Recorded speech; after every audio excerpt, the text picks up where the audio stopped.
Hello guys! Ngayon, magluluto ako ng pinasimpleng pork steak. Pinoy na Pinoy ang gagawin ang style natin ngayon guys. So ang gagamitin natin, pork chop 1.1 kilo. Gagamit din ako ng kalamansi, onions, garlic, soy sauce, black pepper, and oyster sauce. So, ang gagawin natin guys, imamarinate muna natin itong pork chop guys.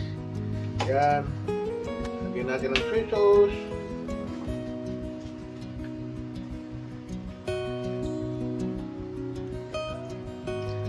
Nilagyan ko ng 5 spoon. Nalagyan ko rin siya ng oyster sauce. Yan guys, dalawa. Okay. Lagyan ko rin siya ng calamansi juice.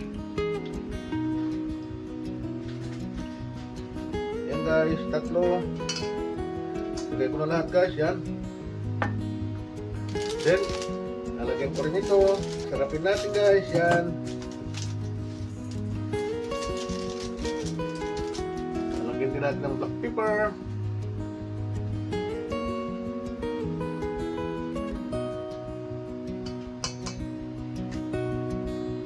Yun. At least i-marinate natin to guys ng 30 minutes to 1 hour. Okay. Simple lang.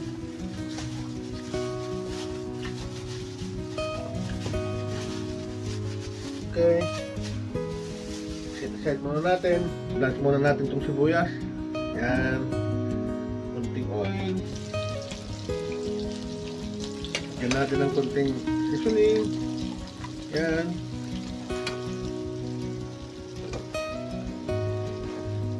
Ito guys, garlic optional lang to.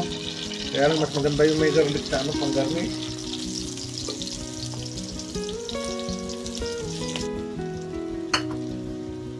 Okay guys, pwede na yan. Para medyo juicy pa siya.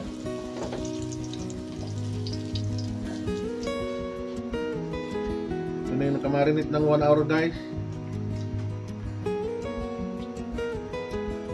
Okay.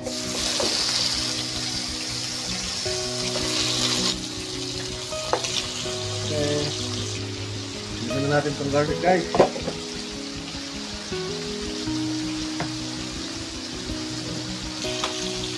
Tignan na natin guys. Yan. Yan na yan. Ayun.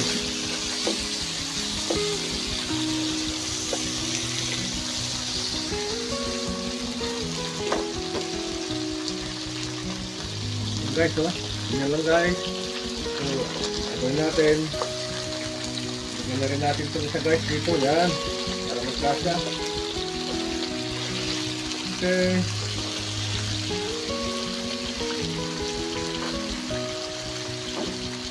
Ito na yung sauce natin guys.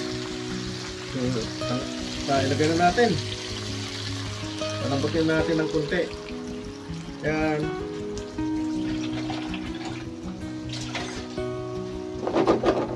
Natin guys, ganyan lang kadali magluto ng pork steak. Pinasimpleng luto ng pork steak. Yun. Lambot na guys.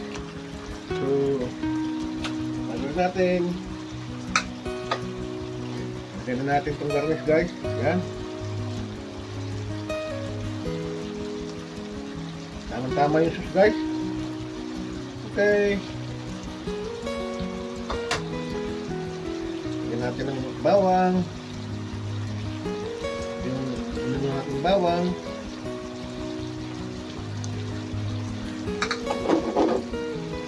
Okay guys. Thank you very much for watching. Bye-bye.